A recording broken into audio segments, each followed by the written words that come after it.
வாசிப்பது உங்கள் திவ்யா பரத். அத்தியாயம் 1. மேகநாதன் வானத்தை அண்ணாந்து பார்த்தார். காலை முதல் கடுமையுடன் வீசிய கதிரவன் சட்டென கருந்திரைக்குள் முகத்தை புதைத்து கொண்டு விட்டதைப் போன்றதொரு மழை மூட்டம். தோட்டத்து செடிகளுக்கு தண்ணீர் வார்ப்பதா வேண்டாமா? கையிலிருந்த பூவாலியால் லேசாக நீரை வார்த்துவிட்டு உள்பக்கம் திரும்பினார். மேகா, கோவிலுக்கு கிளம்பலையா? அவரது பால்ய நண்பர் சுந்தரம் குரல் கொடுத்தபடி சிறிய வாயிற் கேட்டருகில் நின்று கொண்டு இருந்தார். மேகநாதனைப் போல அவரும் வேலையிலிருந்து ஓய்வு பெற்றவர். காலை மாலை இருவேளையும் கைத்தடி சகிதம் வெளியே புறப்பட்டு விடுவார். வெள்ளி கம்பிகளாய் நரைத்த தலையும் கனத்த மூக்கு கண்ணாடியுமாக அவர் வந்து நின்றபோது மேகநாதனுக்கு சிரிப்பு வந்தது. இருவரும் சம வயதினர். ஒரே அலுவலகத்தில் வேலை பார்த்து ஓய்வு பெற்றவர்கள். ஆனால் சுந்தரத்திற்கு சமீபத்தில் காட்ராக்ட் ஆபரேஷன் ஆயிற்று. ஏன் மேகா, உன் கண் பார்வை மட்டும் அப்படியே இருக்கே என்பார் சுந்தரம். மேகநாதன் தன் உடலை பற்றி என்றைக்குமே கவலைப்பட்டதில்லை. அதிலும் கை குழந்தையான நரேந்திரனை விட்டுவிட்டு அவர் மனைவி திடுமென இறந்தபோது எதிலுமே பற்றில்லாமல் வாழ தெரிந்து கொண்டிருந்தார். ஆண் பிள்ளை வீட்டு வேலைகளை செய்வது தவறு என்பதில் அவருக்கு நம்பிக்கை இல்லை. சமையல் கலை முதல் தோட்டக்கலை வரை அவர் நன்கு தெரிந்து வைத்திருந்தார். முதல்ல உன்னோட இடுப்புல சுத்தி இருக்கிற துண்டை மாத்தி வேற நல்ல வேட்டியா கட்டிக்கிட்டு கோவிலுக்கு புறப்படு. சுந்தரம் உரிமையுடன் நண்பரை அதட்டியபடி அருகே வந்தார். உடைகள் விஷயத்திலும் மேகநாதன் அலட்சியம் காட்டி வந்தது சுந்தரத்திற்கு தெரியும். அலுவலகத்திற்கு பலமுறை இஸ்திரி செய்யப்படாத சட்டையை போட்டுக்கொண்டு வந்திருக்கிறார். கால் செருப்பின் வார் அருந்து போனால் கூட கவலைப்படாத பிறவி. ஆனால் வேலையில் மிகவும் கெட்டிக்காரர் என்பதற்காக அவர் மீது மேலதிகாரி பெரும் மதிப்பு வைத்து விட்டிருந்தார். அவரது கம்பெனி முதலாளி கோசல்ராம் வட இந்தியர் என்றாலும் மொழி மாகாணத்திற்கு அப்பாற்பட்ட ஒரு உயர்ந்த இடத்தில் மேகநாதனை வைத்து விட்டிருந்தார். எத்தனைக்கெத்தனை மேகநாதன் தம்மை பற்றி அலட்சியமாக இருந்தாரோ அத்தனைக்கத்தனை அவரது உடல் ஆரோக்கியம் நன்கு செயல்பட்டு கொண்டிருந்தது. சுந்தரத்துக்கு 2 பிள்ளைகளும் ஒரு பெண்ணும். காலாகாலத்தில் தம் கடமைகளை முடித்துவிட்டு அவர் நிமிர்ந்தபோது மனைவி காலமாகி விட்டிருந்தாள். வேலையிலிருந்து ஓய்வு பெற்ற வேகத்தில் முதுமை முழுமையாக ஆட்கொண்டது. உடல் தளர்ந்து பிறர் கையை உதவிக்காக எதிர்பார்க்கும் நேரம் வந்துவிட்டது. ஆனால் ஓடோடி செய்த மகளும் மகன்களும் வயதாகிவிட்டாலே ஒருவருக்கும் பிடிக்காமல் போய்விடுமோ?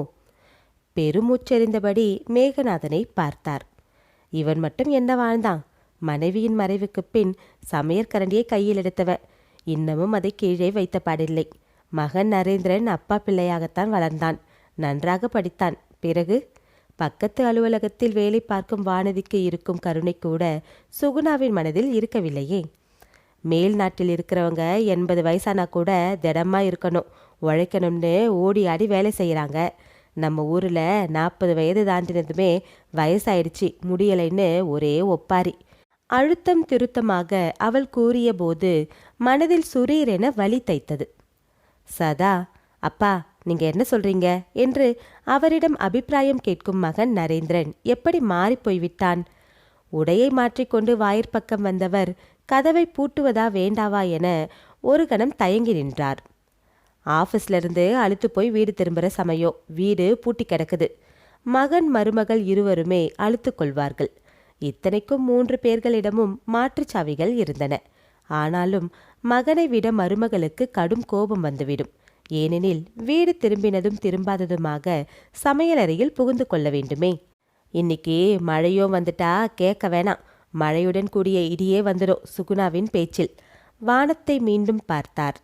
கையில கொடை வச்சிருக்க, வீட்டை பூட்டிக்கிட்டு கிளம்பு, அப்புறம் கோவில் வாசல நம்ம கூட்டம் காத்துக்கிட்டு இருக்கோம் சுந்தரம் அவசரப்படுத்தினார். வாயிற்புற முன்கேட்டை சங்கிலியால் மூடியபடி தெருவில் நண்பருடன் இறங்கினார். பக்கத்து தெரு மூலையிலிருந்து பிள்ளையார் கோயிலை அடைந்தபோது மற்றவர்கள் வந்துவிட்டிருந்தனர். ராமசாமி, நம்ம மேகநாதனை கிளப்பிக்கிட்டு வர்றதுக்குள்ள பொழுதே விடிஞ்சிடும் போல இருக்கு. உறக்க சிரித்தபடி சுந்தரம் அங்கே பரப்பி இருந்த மணல் மீது அமர்ந்தார். புதிதாக முளைத்திருந்த புறநகர் காலனி பகுதி அது. காலனிவாசிகளின் பக்திக்காக பெரிய மனதுடன் விநாயக பெருமானும் அந்த பகுதியில் கோயில் கொள்ள விழைந்திருந்தார். காலனிவாசிகளின் பெருமுயற்சியால் கணிசமான தொகையுடன் கோவில் உருவாகி கொண்டிருந்தது. கட்டட வேலைகள் நடந்து கொண்டிருந்ததால் மணலும் செங்கல்லும் இரும்பு கம்பிகளுமாக கிடந்தன. சுந்தரம் சொந்த வீட்டுக்காரர்தான். அவர் தம்மை போலவே பொழுது போகாத நண்பர்கள் சிலரை ஒன்று சேர்த்து பிள்ளையார் கோவில் வாயிலை சந்திக்கும் இடமாக மாற்றியிருந்தார். 4-5 வயதானவர்கள் சேர்ந்து விட்டால் வயது இடைவெளி, இந்த காலம் அந்த காலம் என்ற பேச்சுகள் எழத்தானே செய்யும். ஒவ்வொருத்தருக்கும் ஒவ்வொரு கசப்பான அனுபவம். என் பேரன் பருத்துற பாடு சகிக்கலப்பா. சதா வீட்டில் ஓயாம ஸ்டீரியோவை அலற விடுறான். அந்த பாப் மியூசிக் சப்தம் என் மண்டைக்குள்ளே குறைஞ்சி ரத்தமே வந்துடும் போல பாடுபடுத்துது. ஒருவர் சலித்து கொண்டார். எதுவும் கண்டுக்காத, ஏதாச்சும் சொல்லிட்டா வயசாயிடுத்து, அதான் சங்கீதம் கூட சத்தமாக தெரியுதுன்னு கூக்குரல் போடுவான். அவனோட அம்மாவும் அப்பாவும் அவனுக்கு தான் பறிஞ்சு பேசுவாங்க. சுந்தரம் சிரித்தார். உண்மைதான், பேரன் பிறக்கவில்லை. அதற்கு முன்பே சுகுணா அவருக்கு வேறு விதத்தில் அதிர்ச்சி வைத்தியம் செய்துவிட்டாளே. திருமணமான புதிதில் சுகுணா அலுவலகத்திலிருந்து 2 மாத லீவில் இருந்தாள். நரேந்திரனும் அவளுமாக உல்லாசமாக தேனிலவு முடிந்து வீடு திரும்பிய பின் ஒரு நாள் வழக்கம் போல மேகநாதன் எழுந்து காலை வேளை காஃபி டிஃபன் எதுவும் செய்யவில்லை. மருமகள் வந்தாகிவிட்டதே. புதிதாக வந்தவளுக்கு அவரே வீட்டு பழக்கங்கள் எல்லாம் சொல்லி தந்து விட்டிருந்தார். நரேந்திரனுக்கு என்ன பிடிக்கும் பிடிக்காது என்பதை மாமியார் இருந்திருந்தால் மருமகளுக்கு எடுத்து கூற மாட்டாளா? அதைத்தான் அவரும் செய்தார். பிறகு திருப்தியுடன் அன்று சற்றே கண்ணயர்ந்து விட்டார். வீட்டு வேலைகளில் மருமகளுக்கு உதவ சற்று கூச்சப்பட்டு ஒதுங்கி இருந்தார். ஏன் மாமா, நீங்க எதுக்காக இந்த மாதிரி வேலையெல்லாம் செய்யணும்? நான் எதுக்கு இருக்கேன்? இனிமே நீங்க ஓய்வு எடுத்துக்கிடுங்க என்று மருமகள் உரிமையுடன் அன்பாக கூறுவாள் என எதிர்பார்த்தார். ஆனால் நடந்தது என்ன? வீடா இது? எங்க பார்த்தாலும் ஒரே துணி குப்பை. அப்பப்பா, இதெல்லாம் ஒழுங்கு செய்துட்டு எப்படித்தான் நானும் ஆஃபீஸ் போய் வரப்போறேனோ. சுகுணா முணுமுணுத்தது அவர் காதில் துல்லியமாக கேட்டது. திடுக்கிட்டு விழித்து எழுந்தார். வீட்டிற்குள் காலடி எடுத்து வைத்து ஒரு சில நாட்கள் கூட ஆகவில்லை. அதற்குள், ஆமா நரேன், என்னையும் வேலையை விடக்கூடாதுன்னு சொல்லிட்டேன். வீட்டு மேலே கடன் அடையணும்னா 2 பேரும் சம்பாதிக்கணும்னு சொன்னேன். இப்போ ஆஃபீஸ் வீடு 2ஐயும் நான் எப்படி சமாளிக்கிறது? அடிக்குரலில் கணவனை அதட்டி கொண்டு இருந்தாள். இந்த வீட்டை வாங்க அப்பா கொஞ்சம் உதவினார். ஆஃபீஸில் வாங்கின கடன் அடையிற வரை பொறுத்துக்க சுகுணா. வாழ்க்கையின் துவக்கமே அவளுக்கு பணத்தின் அஸ்திவாரத்தில் ஆரம்பமாகி விட்டிருக்கிறது. கை நிறைய சம்பாதிக்கிற மகன் இப்போது மனைவியிடம் கடன் பட வேண்டிய நிலை. அதுக்கு சொல்லலை, ஏதாச்சும் ஒன்று தான் என்னால் முடியும். உங்கள் அப்பா தான் வீட்டு வேலைகளெல்லாம் செய்வார்னு சொல்லுவியே நரேன், அவர் எனக்கு உதவலாமே. அவருக்கு தூக்கி வாரி போட்டது. பாவம் அப்பா, அவருக்கு இனிமே நாம தான் உதவணும் என்று அனுதாபப்பட வேண்டிய மருமகள் என்ன சொல்கிறாள்? நீ சொல்லவே வேணாம், எங்க அப்பாவே எல்லாம் செய்திருவாரு. நரேன் அவளை சமாதானப்படுத்தினான். மனைவியின் அழகிய விழிகளில் கண்ணீரோ கனலோ வெளிப்படுவதை பொறுத்து கொள்ள முடியாத கோழை அவன். முதுமையால் நலிந்து கொண்டிருக்கும் அவரை இனி அவன் எத்தனை தூரம் ஆதரவுடன் பராமரிப்பான்? வானம் கசியத் துவங்கியது. மழை மழை பதறியபடி கூட்டம் கலைந்து வீடு திரும்பத் தொடங்கியது. அத்தியாயம் 2. நரேந்திரன் வழக்கம் போல முன்பக்கத்து வராந்தாவில் நின்றிருந்த ஸ்கூட்டரை தள்ளி கேட்டருகில் நிறுத்தினான். சுகுணா, நேரமாயிடுத்து, இன்னுமா புறப்படல? உரக்க குரல் கொடுத்துவிட்டு ஸ்கூட்டரை கிளப்பத் துவங்கினான். ட்ரெஸ்ஸிங் டேபிள் கண்ணாடி முன் தன் முழு அலங்காரத்தை பார்த்ததும் திருப்தி அடையாதவளாய் நின்றாள் சுகுணா. தோல் வரை புரண்ட கூந்தலை கவனமாக வாரி பின்புறமாக கிளிப்பினுள் சொருகினாள். கஞ்சையுடன் முடமுடுத்த சந்தேரி நூல் சேலை அவளது வனப்பிற்கும் எழில் கூட்டியது. மிதமான ஒப்பனை, உதட்டு சாயம், நெற்றியில் ஒட்ட வைத்த சாந்து பொட்டு வில்லையை ஒருமுறை தொட்டு பார்த்து கொண்டாள். டிஃபன் பாக்ஸை மறந்துட்டியேம்மா. மேகநாதன் சாப்பாட்டு டப்பாவை அவளிடம் நீட்டினார். தேங்க்ஸ். மாமனாரிடம் கை நீட்டி வாங்கியவள் தோல் பைக்குள் போட்டபடி வாயிலுக்கு விரைந்தாள். மழை திடீர்னு வருதே, கொடை எடுத்துக்கொண்டு போறது தானே. மாமனார் கனிவுடன் உபசரித்தபடி பின்னால் வர அவள் காதில் போட்டுக்கொள்ளாமல் ஸ்கூட்டரில் ஏறினாள். கணவனின் வயிற்றை கைகளால் அணைத்தபடி அவன் தோளில் ஒய்யாரமாக சாய்ந்தபடி அவரை பார்த்தாள். கணவன் மனைவிக்குள் அன்பு ஆசை எல்லாம் தேவைதான். ஆனால் அதை வயதான மாமனார் முன்னாலே மனதை கடிவாளம் விட்டார். அப்பா, கொஞ்சம் கேட்டை சாத்துறீங்களா ப்ளீஸ்? மகன் உத்தரவிட்டபடியே கேட்டை கடந்து மறைந்தான். கேட்டை மூடிய பின் உள்ளே சென்றவர் மனம் அலைமோத ஆரம்பித்தது. நரேந்திரன் ஒருமுறை கடுமையாக அம்மை நோயில் அவதிப்பட்டு கொண்டிருந்தான். அலுவலகத்துக்கு செல்லாமல் மகனை இரவும் பகலுமாக கருத்தோடு கவனித்தார் மேகநாதன். வீட்டில் பாத்திரம் தேய்த்து பெருக்கி சுத்தம் செய்யும் நாகம்மாள் சொன்னாள். யாராச்சும் உதவிக்கு ஒரு ஆளை ஏற்பாடு செய்யுங்க ஐயா. நீங்க ஒத்த கையாலேயே எப்படி சமாளிப்பீங்க? அதிலும் ஆண் பிள்ளை, வீட்டையும் கவனிச்சுக்கிட்டு மகனையும் பார்த்துக்கிறது எளிதான காரியமா? அவர் மறுத்துவிட்டார். பிள்ளை இல்லையே என்று தவம் இருந்து பெற்ற மகன். அவன் அவரது 40 வயதுக்கு மேல் அருமையாக பிறந்த மகன். வயது ஆகி தாய்மை பேரடைந்த காரணத்தால் மனைவியும் இறந்த பிறகு நரேந்திரன் மீது உயிரையே வைத்திருந்தார். அவங்க அம்மா இருந்திருந்தா செய்ய மாட்டாங்களா? அது மாதிரி நானும் செய்யறேன். மிக அருகில் இருந்து வேலை தவறாமல் மருந்து கொடுத்து கவனித்தார். மகமாயி அம்மனுக்காக வேண்டிக்கிடுங்க ஐயா என்று நாகம்மாள் சொன்னபடி அதையும் செய்தார். ஊரிலுள்ள அம்மன் கோவில்களுக்கெல்லாம் வேண்டிக் கொண்டு வலம் வந்தார். மகன் உடல் தேறி எழுந்ததும் அவர் எத்தனை குதூகலம் அடைந்தார். நரேந்திரன் மட்டும் அவரிடம் ஆசையாக இல்லை என்று கூற முடியாது. அவன் பெரியவனாக வளர்ந்த பின் பலமுறை செல்லமாக கடிந்து கொள்வதுண்டு. அப்பா, எதுக்கு இப்படி நீங்களே சமைச்சிக்கிட்டு திண்டாடுறீங்க? பேசாம ஓட்டல்ல சாப்பிடுவோமே. ஓட்டல் சாப்பாடு உன் உடம்புக்கு ஒத்துக்கொள்ளாத நரேன். எனக்கு தான் சமையல் தெரியுமே. ஒருவேளை சமையல் செய்தா ஓடுற ஓட்டம், அவர் வேடிக்கையாக கூறுவார். இப்போது அலுவலகத்திலிருந்து வரும் வழியிலேயே பல நாட்கள் நரேனும் சுகுணாவும் ஓட்டலில் வயிறு முட்ட தின்றுவிட்டு வருவது வழக்கமாகியிருந்தது. ஒருமுறை வேலையிலிருந்து வீடு திரும்பும் மருமகள் பாவம் என்று அவர் மனம் கசிந்து சமையல் செய்து வைத்திருந்தார். அலுவலகத்திலிருந்து திரும்பிய சுகுணா சொன்னாள், இன்னைக்கு நாங்கள் ஒரு சிநேகிதர் கூட ஹோட்டலுக்கு போக வேண்டி இருந்துச்சு. அங்கே நல்லா சாப்பிட்டோம். உங்களுக்கு வேணுமானா என்று இழுத்தாள். அடடே, முன்னமே தெரிஞ்சிருந்தா நான் சமைச்சிருக்க மாட்டேனே. பாவம், வீணா ஆஃபீஸ்ல இருந்து வந்துட்டு கஷ்டப்படுவியேன்னு ஒரு ரசமும் கூட்டுமா வச்சிட்டேனே. பரிதாபப்பட்டார் அவர். சுகுணாவிற்கு எரிச்சல் எல்லை மீறியது. என்னை கேட்காம எதுக்கு சாமானையெல்லாம் வீணாக்குறீங்க? நாக்கு பிடுங்கிக்கிட்டு 4 காசு சம்பாதிக்க நாள் முழுவதும் ஓட வேண்டியிருக்கு. நீங்க வீட்டில் உட்கார்ந்துக்கிட்டு இஷ்டத்துக்கு பொருளை விரைய செய்றீங்க. 1000 தேள் கொட்டிவிட வலி பொறுக்க முடியாத குத்தல் அவள் வார்த்தைகளில். மேகநாதன் மனம் துடித்து போனார். அவர் ஆளாக்கிய மகன் பட்டம் பெற்று ஒரு பிரபல ஏற்றுமதி கம்பெனியில் நல்ல வேலையில் இருக்கிறான். கை நிறைய சம்பாதிப்பவன். சுகுணா மட்டும் என்ன, ரிசப்ஷனிஸ்ட் வேலை, பெரிய கம்பெனி. இருவர் சம்பாதித்து வசதியாக வாழ முடியும் போதே எத்தனை பேச்சு பேசிவிட்டாள். அதே சமயம் அவர் வளர்த்த மகன் வாய் திறவாமல் மௌனம் சாதித்தது அவர் மனதை மிகவும் நோக செய்தது. எங்க அப்பா கிட்ட எதுக்கு கோவிச்சுக்கிற என்று உதட்டளவில் கூட கடிந்து கொள்ளாதவன், மனைவி சொல்லை மந்திரமாக மாறிவிட்டவன். உள்ளம் துடித்து போனார் அவர். நாளை காலையில் அப்படியே சுட வச்சு சாப்பிடலாமா? ஃப்ரிட்ஜில் தூக்கி வச்சிடுறேன். எனக்கு மோர் சாதம் மட்டும் போதும் என்று சமாதானம் கூறினார் மேகநாதன். எங்களுக்கெல்லாம் பழசு சாப்பிட்டு பழக்கம் இல்லை, வெடுக்கென கூறிய சுகுணாவை ஏறிட்டு பார்த்தார் அவர். எனக்கும் பழக்கம் இல்லம்மா, ஆனா பழக்கமில்லாத விஷயங்களை பழக்கப்படுத்தி கொள்ள வேண்டி வருதே. கோபத்துடன் முகத்தை சினுங்கிக் கொண்டு அப்பால் அகன்றாள் அவள். மேகநாதன் விரலால் கூட உணவை தொடவில்லை.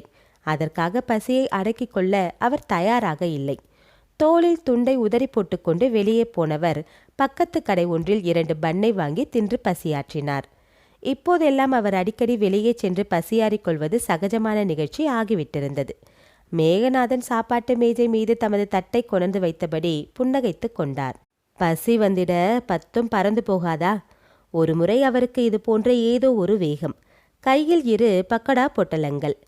தெருவோரத்து பஸ் நிலையத்தருகில் நின்றபடி பொட்டலத்தை பிரித்து வாயில் போட்டு மென்றார். அடுத்த கணம் கீறிச்சிட்டு நின்ற பஸ்ஸிலிருந்து சுகுணாவும் அவளைத் தொடர்ந்து 2 பெண்மணிகளும் அட்டகாசமாக சிரித்தபடி இறங்கி வந்தனர். அடக்கடவுளே, வீட்டை விட்டு வெளியே வந்தாலோ வயிறார தின்னவிட மாட்டாள் போல இருக்குதே. தமக்குள்ளே முணுமுணுத்தபடி மறுபக்கம் திரும்பிக் கொண்டார். அந்த சமயம் பார்த்துதானா அவரது தோழர்களில் ஒருவர் வந்து தொலைக்க வேண்டும். மேகநாதா, என்ன இது? நடுத்தெருவில் நின்றுக்கிட்டு பக்கடா திங்கிற?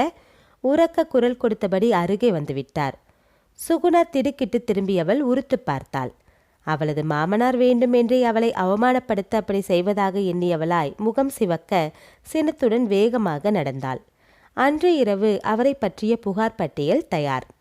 இரவு படுக்கப் போகும் முன் மகன் அவரிடம் கோபமாக கேட்டான், எத்தனை நாளா எங்களை அவமானப்படுத்தணுன்னு கங்கணம் கட்டிக்கிட்டு இருக்கீங்க? என்னப்பா சொல்ற? நடுத்தெருவில் என்னவோ வாங்கி தின்னுக்கிட்டு இருந்தீங்களாமே. அவர் அலட்சியமாக இருந்தார். உங்களை அந்த மாதிரி பார்க்குறவங்க என்ன நினைப்பாங்க? நாங்கள் எதுவுமே கொடுக்காம உங்களை பட்டினி போட்டு கொள்றதா நினைக்க மாட்டாங்க. ஏதாச்சும் வேணும்னா வீட்டில் செய்து சாப்பிடுறது. அவர் பதில் பேசவில்லை. வீட்டில் செய்து சாப்பிட்டால் மருமகள் வீண் செலவு என்று கூக்குரலிடும் புண்ணியவதி ஆயிற்றே. நரேன், உங்க பணத்துல எதையோ வாங்கி திங்களப்பா, அது என் பணம், நான் சாப்பிட்டேன். சொல்லிவிட நுனி நாக்கு வரை வந்த வார்த்தைகளை நிறுத்தி கொண்டார். மேகா, மேகா! சுந்தரத்தின் உரத்த குரல் வெளிவாசலில் கேட்டது. உள்பக்கம் வந்து அழைப்பு மணியை அழைத்தும் அளவிற்கு அவருக்கு பொறுமை கிடையாது. வாயிற்கதவை திறந்து எட்டி பார்த்தவர், சாப்பிட போற, என்ன விஷயம் என்றார். நீ விசாரிக்க சொன்னியே, அந்த முக்கியமான விஷயத்த நல்லா விவரமா கேட்டுக்கிட்டு வந்துட்டேன்.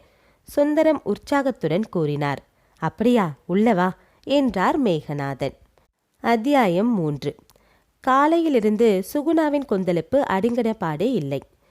பூனை மாதிரி இருந்த ஆசாமே எப்படி புலி போல மாறிவிடுகிறார் என்று மாமனார் மீது ஆத்திரம் பொங்கியது. அவளுக்கு திருமணமாகி வந்த புதிதில் அவள் ஏவின வேலைகளை எல்லாம் ஓடி ஓடி செய்த மனிதர் இப்போது இடக்கு செய்ய ஆரம்பித்திருக்கிறார். உங்க அப்பா வீட்டில் தானே இருக்காரு, தெருக்கொடியில் இருக்கிற லாண்ட்ரிக்காரை இஸ்திரி துணியை கொடுப்பான், பில்லை கொடுத்து வாங்கிட்டு வந்தா என்னவா? நரேந்திரன் பாடு திண்டாட்டமாக இருந்தது. பெற்ற தகப்பனிடம் ஒரு சிறிது பாசம் ஒட்டி கொண்டிருந்ததன் விளைவு. அவருக்கு வயசாயிடுத்து போகலையா? சாயங்காலம் ஆஃபீஸ் விட்டு திரும்புகிற சமயம் நாமே வாங்கிட்டு வந்துடலாமே, சமாதானப்படுத்தினான் அவன். சுகுணா அவனை உற்று பார்த்தாள். சதா வீட்டில் உட்காந்துக்கிட்டு உங்க அப்பா என்னதான் செய்வாராம்? சாப்பிட்ட சோறு ஜீரணமாகணும்னு தெரியும்ல. மனைவியின் அழகிய கன்னங்களில் கனல் தெரிப்பதை நரேன் ஒருபோதும் விரும்பியதில்லை. இது பாரு சுகுணா, நீ ஒரு விஷயத்தை நல்லா புரிஞ்சுக்கணும். மெல்ல ஆரம்பித்தான். இன்னும் என்ன கதை வச்சிருக்கீங்க? உங்க அப்பா இன்னொரு கல்யாணம் கட்டிக்காம மகனுக்காக வாழ்க்கையே தியாகம் செய்தவரு, ஓடாய் உழைச்சி தேஞ்சு போனவரு. இன்னும் என்ன பாக்கி? உருமினாள் அவள். இப்ப சொந்தமா வாங்கி இருக்கிற இந்த புறநகர் பகுதி வீடு எப்படி வந்துருச்சுன்னு நினைப்பிருக்கா? அதையும் தான் 100 முறை சொல்லியாச்சே. நீ ஆஃபீஸில் கடன் வாங்கின பணம் போதாது, உங்க அப்பா கொஞ்சம் கொடுத்து உதவினாரு, பெருசா கொடுத்துட்டாரு. முழு பணத்தையும் கொடுத்தா முழுகியா போயிடும், நொடித்தாள் அவள். ப்ராவிடன்ட் ஃபண்ட் பணம், பேங்க் சேமிப்பு என தம் ஓய்வு கால தொகை முழுவதையும் மேகநாதன் மகனிடம் ஒப்படைக்கவில்லை. புறநகர் பகுதிகளில் காலனி ஒன்று புதிதாக முளைக்கப் போகிறது என்றதும் அவருக்கும் ஆசை உதித்தது உண்மைதான். 2 படுக்கை அறைகள், சாப்பாடு, வரவேற்பு, சமையல் என்ற வசதிகள் கொண்ட சின்னஞ்சிறு வீடு, முன்பக்கம் சிறிய தோட்டம். அதே காலனியில் அவருடன் சுந்தரமும் வேறு பக்கம் வசித்து வந்தார். வேலையிலிருந்து ஓய்வு பெற்றதும் தோட்டக்கலை ரசனையை பெருக்கிக் கொள்ள முன்புற தோட்டம் மேகநாதனுக்கு பெரிதும் உதவிற்று. பின்பக்கத்தில் உள்ள சிறிய இடத்தினுள் ஒரு குட்டி காய்கறி பண்ணையை உருவாக்கி திருப்திப்பட்டு கொண்டிருந்தார். முன்பக்கம் மல்லிகையும் ரோஜாவும் குலுங்கின. நண்பர் சுந்தரத்தின் மூலம் அவருக்கு தோழர்களும் பெருகினர். ஓரளவு பண உதவி செய்து கொடுத்துட்றேன், என் மகனுக்கு கொஞ்சம் என் பேரில் போட்டு வச்சிருக்க, எல்லாத்தையும் கொடுத்துட்டு தவிக்கக்கூடாது பாரு என்பார் நண்பர்களிடம். அன்றும் அதேபோல் ஒரு நிகழ்ச்சிதான் சுகுணாவின் கோபத்தை தூண்டிவிட்டிருந்தது. சனிக்கிழமை அவளது அலுவலகத்தில் அரை நாள். முக்கிய வேலை என்று புறப்பட்டு போனவள் பிற்பகல் ஒரு பட்டாளத்துடன் திரும்பிவிட்டிருந்தாள். முன்புற வரவேற்பறையில் சிரிப்பும் கும்மாளமுமாக தோழிகளுடன் அரட்டை அடித்துக் கொண்டிருந்தாள். பங்கஜம் அவளது தோழிகளில் பெரிய வாயாடி. அருகில் அமர்ந்திருந்த லீலாவை தூண்டிவிட்டவள், ஆமா, இத்தனை கச்சிதமா வீட்டை கட்டிக்கிட்டியே எப்படி என்றாள் அவள். கட்டிக்கிட்டவரு கட்டி போட்டிருப்பாரு. லீலா கண்களை குறும்புடன் சிமிட்டினாள். நல்லா சொன்னீங்களே, எல்லாம் லோன்ல வாங்கி கட்டின வீடாக்கும். பெருமூச்செறிந்தவளாக சுகுணா எழுந்தாள். முதல்ல காஃபி, கூல்ட்ரிங்க்ஸ் ஏதாச்சும்? இந்த வெயில்ல காஃபி எதுக்கு, கூலா ஏதாச்சும் கொடு. தோழிகள் ஏகோபித்த குரலில் கோஷமிட்டார்கள். மருமகளின் அரட்டை தோழிகளுக்காக ஃப்ரிட்ஜை திறந்து குளிர்பான பாட்டிலை எடுத்தார் அவர். சமையலறைக்குள் சென்று நொடியில் சுத்தமான கண்ணாடி டம்ளர்கள் நிறைய குளிர்பானங்களை நிரப்பி ஒரு ட்ரேயில் வைத்து விட்டிருந்தார். உள்ளே வந்த சுகுணா மகிழ்ந்து போனதாக காட்டிக்கொள்ளவில்லை. சமையலறை வலை பீரோவை திறந்தாள். எவர் சில்வர் டப்பாவினுள் இருந்த பிஸ்கெட் பொட்டலத்தை பரபரவென பிரித்து ஒரு தட்டில் பரப்பினாள். ட்ரேயில் அதையும் வைத்தபடி வெளியேறினாள். அட, இத்தனை சீக்கிரம் தயார் செய்து விட்டு வந்துட்டியே, ரொம்ப சாமர்த்தியக்காரி. தோழிகள் அவளை புகழ்ந்தபோது சுகுணா பதில் கூறவில்லை. என் மாமனார் வயதானவர்தான், இருந்தாலும் வீட்டு வேலைகளில் எனக்கு பக்கபலமாக இருந்து உதவுகிறார் என்று பெருமைக்காக கூட ஒரு வார்த்தை சொல்ல மனது வரவில்லையே மருமகளுக்கு. மனம் குமைந்தவராய் முன்னரை பக்கம் வந்தவர் மனதில் பிடிவாதம் தலை தூக்கியது. ஏம்மா சுகுணா, வேற ஏதாச்சும் வேணுமா? வெளியில கடைக்கு போய் வாழைப்பழம் வாங்கி வரணுமா? உரக்க கேட்டார் மேகநாதன். அந்த ஹாலில் கலகலத்த கும்மாளமும் சிரிப்பும் இறந்த இடம் தெரியாமல் சட்டென ஒரு வினாடி நின்று போயின. மருமகளின் முகம் கடுகடுத்தது. யார் இது சுகுணா? லீலா வியப்புடன் கேட்டாள். இப்ப புரியுது. சுகுணா உள்ள போய் ஒரு நொடியில் குளிர்பானமும் பிஸ்கட்டுமாக வெளியே வந்ததின் மர்மம். பங்கஜம் அரட்டலாக கூறிவிட்டு, ஆமா, இந்த சமையற்காரர் உங்க வீட்டில் எத்தனை காலமா இருக்காரு? பார்த்தா ரொம்ப வயசானவர் மாதிரி தெரியுது என்றாள் தொடர்ந்து.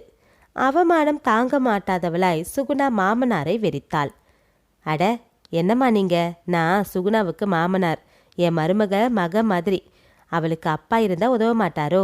அது போலத்தான் செய்தேன். இவரா சுகுணாவின் மாமனார்? பகட்டாக உடை உடுத்தி கொண்டு சென்ட் மனம் வீச ஆஃபீஸ் ரிசப்ஷனில் தேவதை போல அமர்ந்திருக்கும் சுகுணா எங்கே? கச்சிதமான சஃபாரி ஷூட்டில் ஸ்கூட்டரில் அவளை கொணர்ந்து இறக்கும் அவள் கணவன் நரேந்திரனின் கம்பீரமான தோற்றம் எங்கே? இதோ கசங்கிய வேட்டியும் அழுக்கு படிந்த பனியனுமாக தோளில் துண்டு சகிதம் நிற்கும் இந்த கிழவர் எங்கே? ஏணி வைத்தால் கூட எட்டாத கற்பனையாக இருக்கிறதே. இவரா உன் மாமனார்? தோழிகள் வியப்பும் ஆவலும் கலந்த குரலில் கேட்டபோது சுகுணா அவமானத்தால் சுருங்கி போனாள். தயவு செஞ்சு நீங்க வீணா அலைய வேணாம், உள்ளே போய் ரெஸ்ட் எடுத்துக்கொள்ளுங்க. சுகுணா பற்களை கடித்தாள்.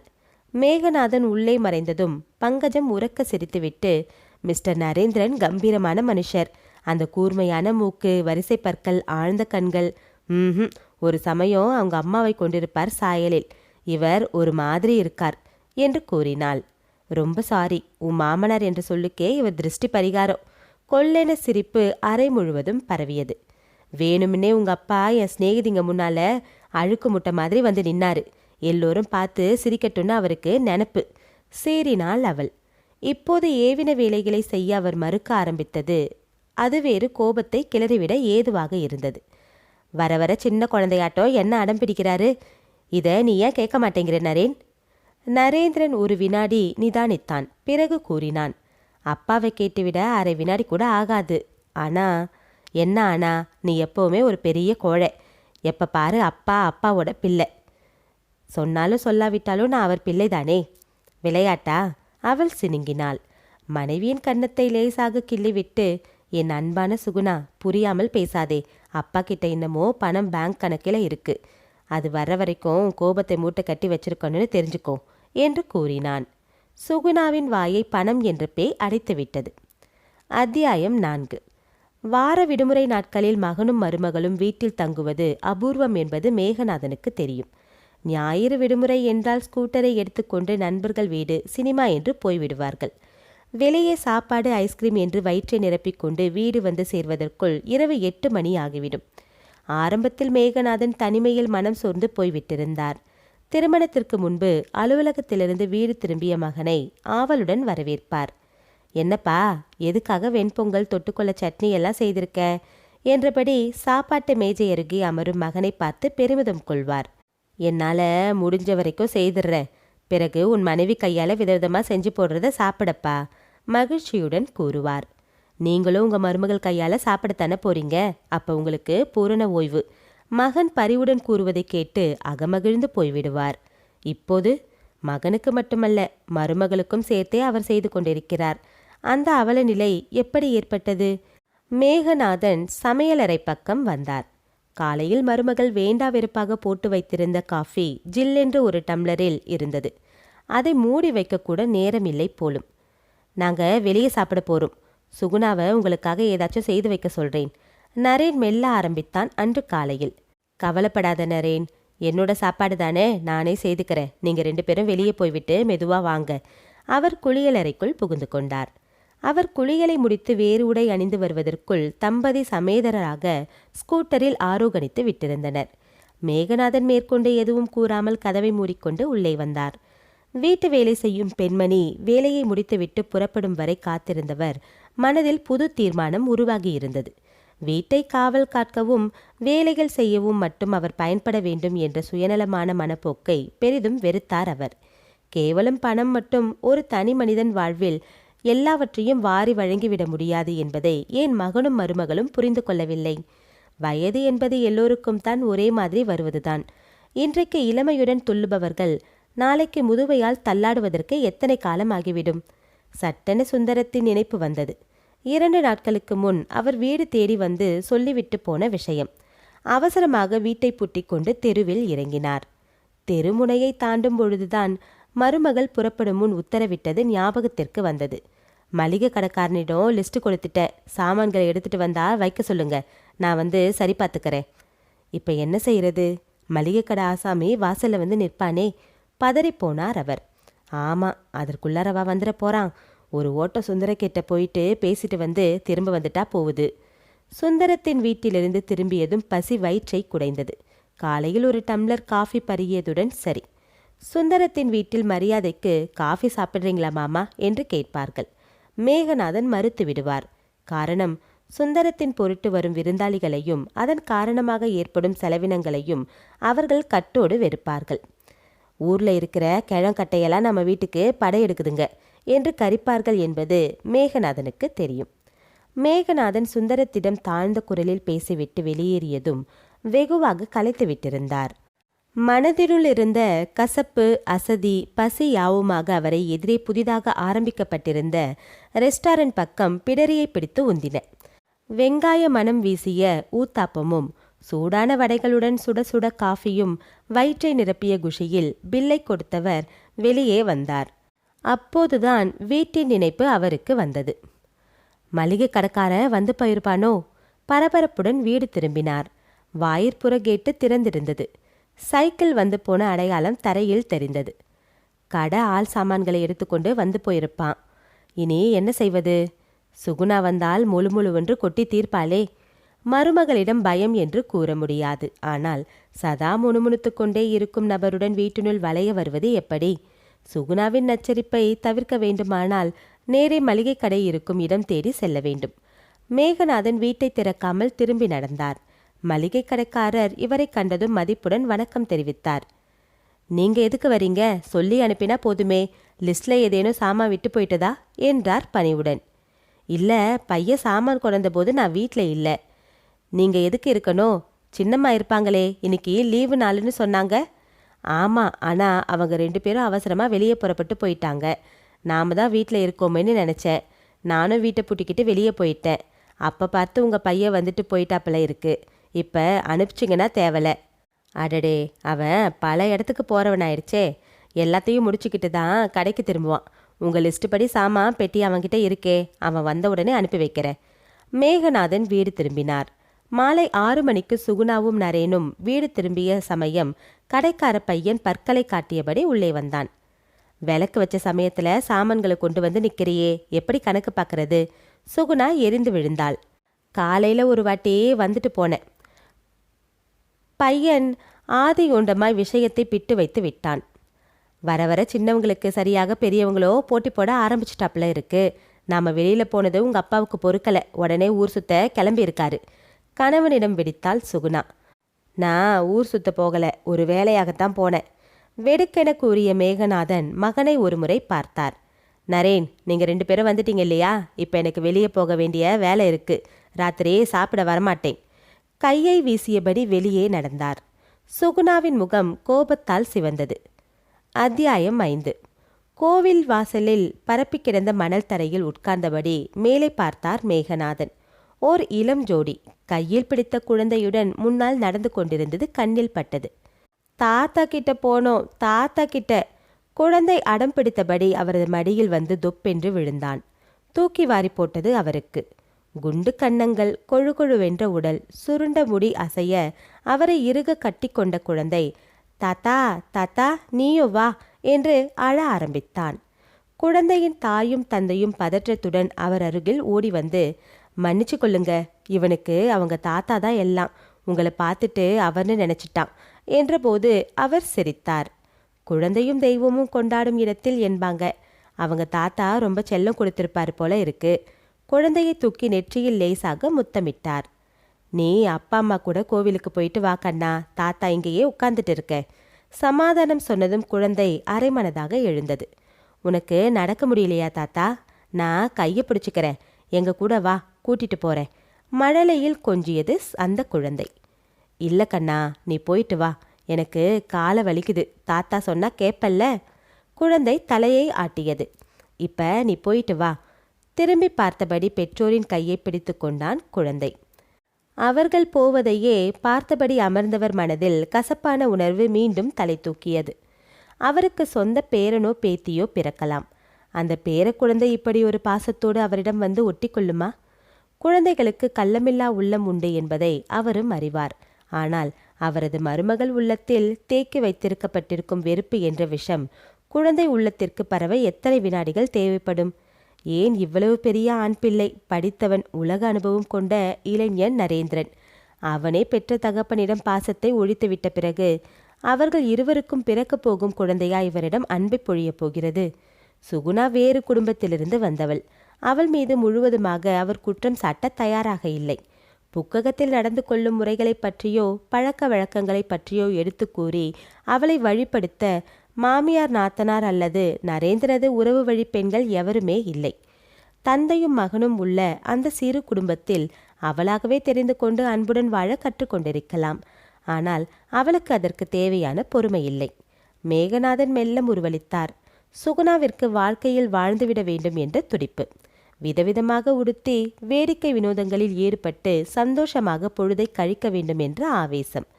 கடைகளுக்கு போனால் காய்கறிகள் வாங்குவதில் அவளுக்கு நாட்டமிராது. அருகில் உள்ள துணிக்கடை, பாத்திரக்கடை, நகைக்கடை என்று புகுந்து புறப்பட்டு விடுவாள். புதுசா வந்திருக்கோம் இந்த ஃபேஷன்ல தூப் சாவ்னு பேரு. எத்தனை அழகா டபுள் ஷேட் பாத்தியா நரேன்? மயில் கழுத்து புடவை போல 2 நேரம் பச்சையும் நீலவுமாக அழகா இல்ல? பொரிந்து கொட்டுவாள். பண்டிகை நாட்களில் என்ன பலகாரம் செய்வது, எப்படி கொண்டாடுவது என்ற கவலை எல்லாம் அவள் பட்டதே இல்லை. என்ன வாங்குவது என்பதே அவளது கவலை. ஒருமுறை அவளது பிறந்த நாளை ஆபீஸ் தொல்லையில் நரேந்திரன் மறந்து விட்டிருந்தான். அவ்வளவுதான். வீடு 2 படும் அளவு விஷயம் விபரீதமாக விட்டிருந்தது. 2 நாள் முகம் கொடுத்து பேசாமல் அவள் அவனை நரக வேதனைக்கு உள்ளாக்கிய விஷயம் மேகநாதனுக்கு தெரியும். சிறுசுங்க அப்படித்தான் இருக்கும் என காணாத பாவனை காட்டிவிட்டு தலையிடாமல் இருந்து விடுவார். 3ஆம் நாள் அமெரிக்கன் ஜார்ஜெட் சேலையில் அவர்கள் இருவருக்கும் சமாதான உடன்படிக்கை கையெழுத்தாகிவிட்டதைக் கண்டு நிம்மதி பெருமூச்சு விட்டார். ஒருவேளை திருமணமாகி எல்லோரையும் போல ஒரு குழந்தை பிறந்து விட்டிருந்தால் சுகுணாவின் குணம் மாறி இருக்குமோ? தாத்தா தாத்தா என்று பேரனோ பேத்தியோ அவரது மடியில் கொஞ்சி விளையாடி வாழ்வில் ஆனந்தத்தை கொடுத்திருப்பார்களோ? சுகுணாவும் நரேனும் அவரிடம் சற்று மரியாதையுடன் நடந்திருப்பார்களோ? நாம் இருவர் நம்மைப் போல இருவர் என்ற இந்த காலத்தில் பிறந்தவர்கள் அவர்கள்.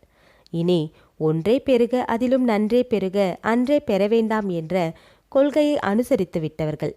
பேரனாவது பேத்தியாவது தலைமுறை இடைவெளியை இட்டு நிரப்ப எங்கே முடியப் போகிறது? பெருமூச்சு விட்டார் மேகநாதன். என்ன மேகா, தனியா உட்காந்துட்ட? உன்னை எங்கெல்லாம் தேடுறது? சுந்தரத்தின் பலத்த குரல். சிந்தனை கலைந்தவராய் தலையை அசைத்தார். காத்து நல்லா வருது, இப்படி உட்காரலாம்னு நினைச்சேன். உன் வீட்டு பக்கம் போனேன், வழக்கம் போல குரல் கொடுத்துட்டு நின்னேன். அவர் சொல்லாமல் விட்டது இதுதான். உன் மருமகள் சுகுணா வெளியே வந்து அவர் போயிட்டாரு என்று வெடுக்கென கூறிவிட்டு கதவை மூடிக்கொண்டு விட்டாள். சுந்தரத்திற்கு மருமகள் விஷயம் தெரியாதா என்ன? பார்க்க போனால் மேகநாதனை விட அவர் அனுபவசாலி. 2 மருமகளுக்கிடையே பந்தாடப்படுபவர் அவர். அத்தோடு மருமகனிடம் வேறு அவ்வப்போது அவதிப்பட்டு மீண்டவர். ஊர்ல என் பேர்ல ஒரு வீடு இருக்குப்பா, கிராமத்து வீடு தானே, அதை வித்தா நல்ல விலை கிடைக்கும்னு மருமகன் உபதேசம் செய்யறான். ஏன் தெரியுமா?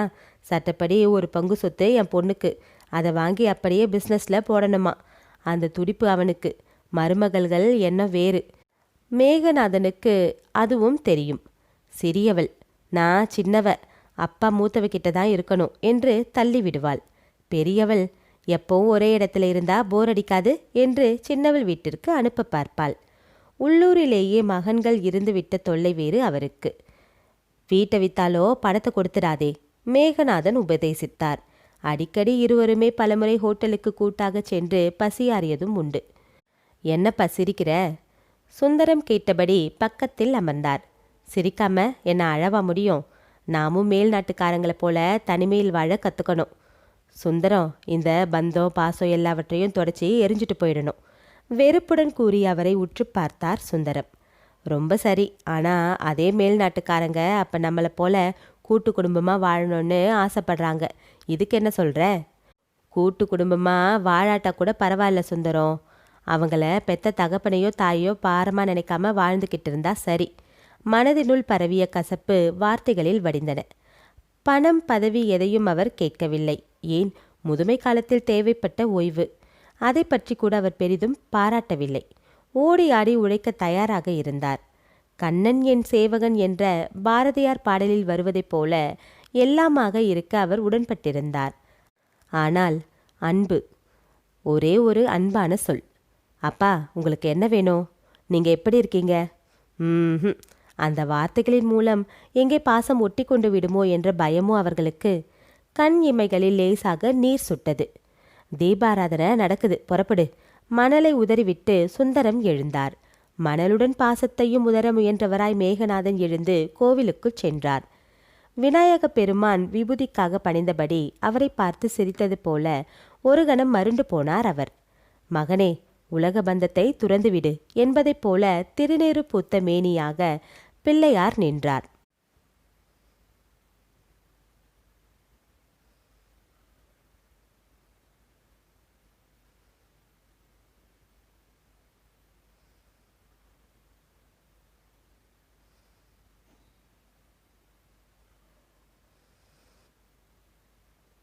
அத்தியாயம் 6. காலை முதல் வீட்டினுள்ளேயே அடைப்பட்டிருந்ததைப் போல மேகநாதனுக்கு ஒரு இறுக்கமான உணர்வு.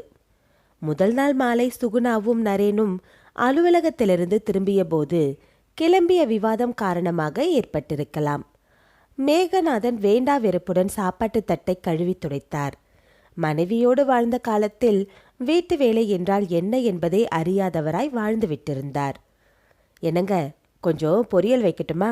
கத்திரிக்காய் பொரியல் உங்களுக்கு ரொம்ப பிடிக்குமே. அவர் மனைவி கனகம் அன்புடன் கூறுவது அவர் காதில் ஒலித்தது. கனகம், இப்ப எனக்கு யாரடி இதை சொல்ல போறாங்க இப்படி? பெருமூச்சுடன் சோற்றை அள்ளி தட்டில் போட்டுக்கொண்டு ஒரு கரண்டி குழம்பும் கறியுமாக போட்டார். சாப்பாட்டு மேஜை மீது தட்டை வைத்தபோது அவருக்கு தன் மீதே வெறுப்பு தோன்றிற்று. ஃப்ரிட்ஜை திறந்து செம்பில் இருந்த மோரை எடுத்து அருகில் வைத்தபடி அமர்ந்தார். குழம்பை சோற்றுடன் பிசைந்து உருட்டி வாயில் போட்டதும் மனைவி நினைப்பு அவரது நெஞ்சை அடைத்தது. ஒரே காரமாக சாப்பிடாதீங்க, வாயெல்லாம் புண்ணு வந்துடும். ராத்திரியில் பால் சாப்பிடவும் மாட்டேன்னு மறுக்கிறீங்க. கனகம் கடிந்து கொள்வாள். சிந்தாதிரிப்பேட்டை உண்டு குடித்தனத்தில் ஒரே அறைக்குள் எத்தனை மகிழ்ச்சியுடன் இருந்தார்கள். நரேந்திரனது வீட்டைப் போல சோஃபா, டிவி, சாப்பிட மேஜை என்ற எந்தவிதமான வசதிகளும் இல்லாமல், ஆனால் நிம்மதியுடன் வாழ்ந்தார்கள். கனகத்திற்கு மட்டும் ஒரே ஒரு குறை, இயல்பாக எல்லா பெண்களுக்கும் ஏற்படக்கூடிய குறை, பிள்ளை இல்லையே என்ற ஏக்கம். நம்ம குலம் விளங்க வேண்டாமா?